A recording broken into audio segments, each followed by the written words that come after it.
Hello everyone. आज की इस वीडियो लेक्चर सीरीज में हम माध्यस्थम तथा 16 अधिनियम 1996 के टॉपिक माध्यस्थम या आर्बिट्रेशन पर बात कर रहे हैं।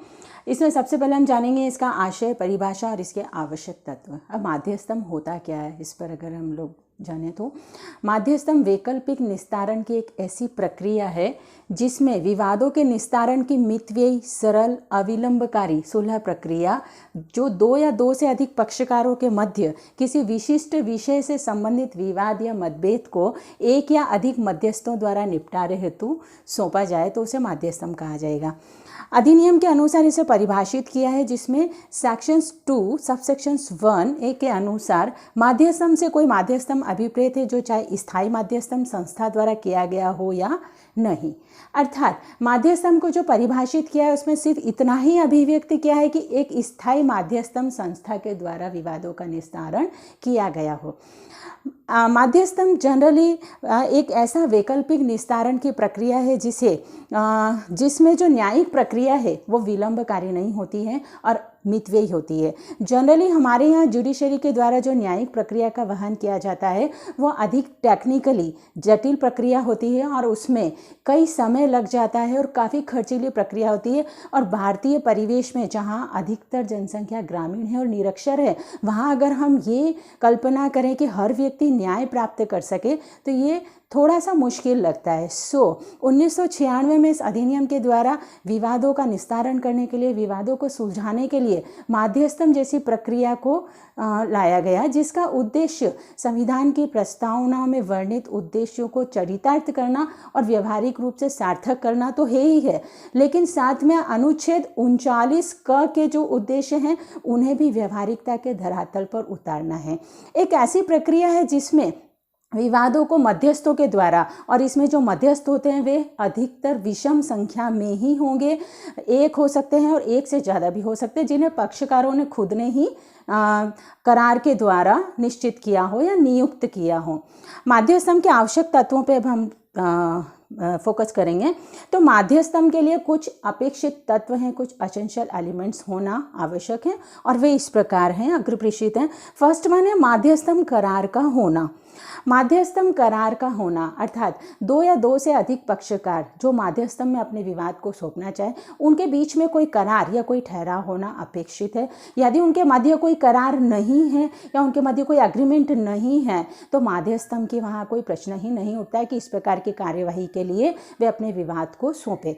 ऐसा विवाद चाहे भविष्य में हो चाहे वर्तमान में उदित हुआ हो या जिसके उदित होने की कोई आशंका भी हो तो वो भी माध्यस्थम के लिए सौंपा जा सकेगा।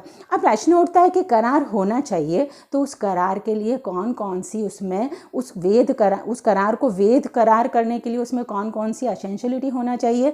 तो उसमें फर्स्ट वन है दो या दो से अधिक पक्षकार होना चाहिए। अर्थात एक माध्यस्थम के लिए विवाद को तभी सौंपा जा सकता है जब दो या दो से अधिक पक्षकारों ने मिलकर के कोई करार को किया हो। दूसरी कंडीशन है इसमें करार या ठहराव, अर्थात दोनों पार्टीज के बीच में कोई एग्रीमेंट हो, कोई करार हो, तभी वे माध्यस्थम की प्रक्रिया को संचालित करवा सकेंगे, इस वैकल्पिक निस्तारण की प्रक्रिया को, इस न्यायिक कार्यवाही को संचालित करवा सकेंगे।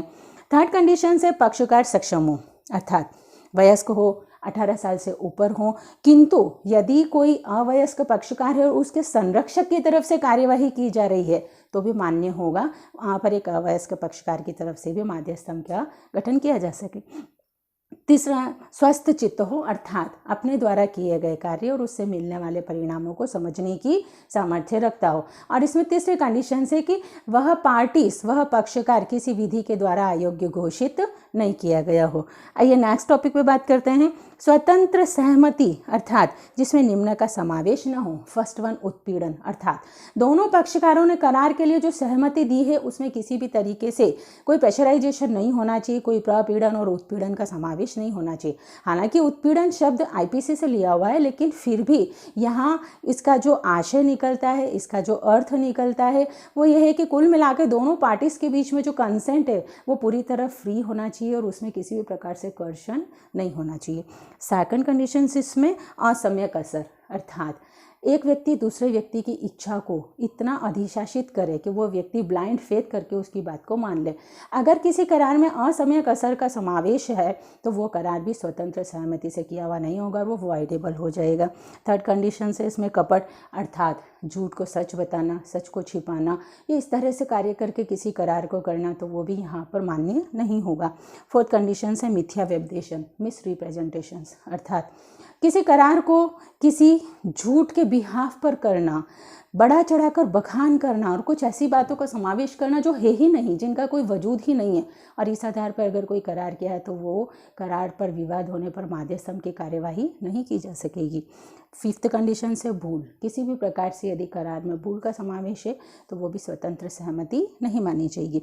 नेक्स्ट कंडीशन जो करार को मान्य करने के लिए होनी चाहिए कि करार विधि विरुद्ध न हो। सामान्यतः कुछ ऐसे करार होते हैं जो विधि के विरुद्ध होते हैं, जैसे विधि के उपबंधों को विफल करने वाला, विधि के उपबंधों के द्वारा निषिद्ध हो, कपटपूर्ण हो, किसी के शरीर या संपत्ति को नुकसान पहुंचाने वाला हो, लोक नीति के विरुद्ध हो, अनैतिक हो। तो ऐसा कोई करार भी यदि है तो वो विधि विरुद्ध होने की वजह से मान्य नहीं होगा। नेक्स्ट कंडीशंस, पक्षकारों के मध्य संविदात्मक या विधिक संबंध हो, अर्थात जो दो पक्षकार किसी करार को कर रहे हैं माध्यस्थम के लिए, उन दोनों के बीच में कोई या तो संविदात्मक संबंध हो या उनके बीच में कोई विधिक संबंध हो, तभी ये करार होगा, अदरवाइज मान्य नहीं होगा।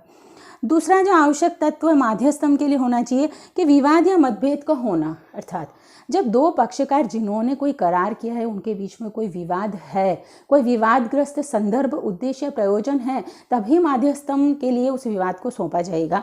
और ये विवाद जरूरी नहीं कि अभी वर्तमान में ही उत्पन्न हो, भविष्य में इसके उत्पन्न की संभावना हो या ये भूतकाल में उत्पन्न हो चुका हो। तीनों ही कंडीशंस में यदि कोई विवाद है तो उसे माध्यस्थम के लिए सौंपा जा सकेगा। थर्ड कंडीशंस जो तत्व है माध्यस्थम अधिकरण के द्वारा विवाद को निपटाने का आशय, जो माध्यस्थम अधिकरण का गठन किया गया है और जो संरचना है उसका आशय उस विवाद को सॉर्ट आउट करने का, उसे निपटाने का और उससे फाइनलाइज करने का होना भी अपेक्षित है।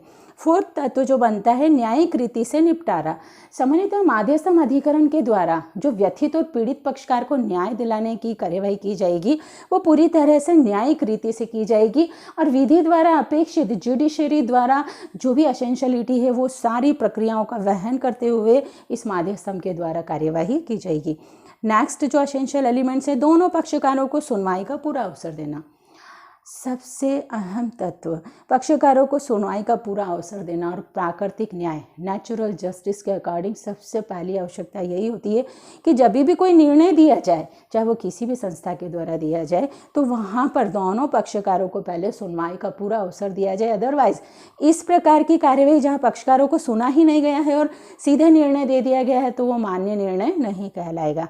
और लास्ट जो इसका तत्व बनता है पंचाट, अर्थात माध्यस्थम अधिकरण के मध्यस्थों के द्वारा या पक्षकारों के द्वारा नियुक्त जो मध्यस्थ हैं उनके द्वारा जो भी विवाद है, जो विवादग्रस्त विषय वस्तु है, उसके लिए जो अंतिम निर्णय फैसला दिया जाए या विवाद का जो निस्तारण किया जाए उसे पंचाट कहा जाएगा, जो सदैव लिखित रूप में होगा और जिस पर मध्यस्थों के हस्ताक्षर भी अपेक्षित होंगे। तो आई होप ये वीडियो आपको अच्छा लगा होगा। आप इसे ज़्यादा से ज़्यादा लाइक, शेयर और सब्सक्राइब करिएगा।